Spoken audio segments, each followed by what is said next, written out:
নমস্কার বন্ধুরা, আজ বানাবো ছোট ছোট চাঁদা মাছের টক। প্রথমে তেঁতুল ভালো করে ধুয়ে 30 মিনিট ভিজিয়ে রাখলাম। তারপর কড়াইতে সর্ষের তেল গরম করে লবণ হলুদ মাখিয়ে রাখা ছোট ছোট চাঁদা মাছগুলোকে ওর মধ্যে দিয়ে দিলাম। মিডিয়াম আঁচে উল্টে পাল্টে মাছগুলোকে হালকা করে ভেজে একটা পাত্রে তুলে রাখলাম। এবার তেলের মধ্যে হাফ চা চামচ সর্ষে ও একটা শুকনো লঙ্কা ফোড়ন দিলাম। ভালো করে ভেজে 3টে চেরা কাঁচা লঙ্কা দিয়ে দিলাম। 1 চা চামচ হলুদ গুঁড়ো দিলাম।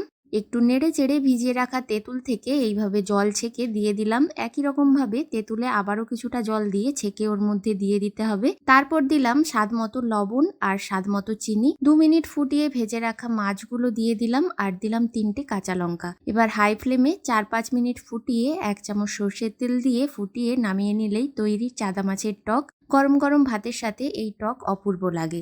রেসিপিটি ভালো লাগলে একটা লাইক করে চ্যানেলটা সাবস্ক্রাইব করে দিও।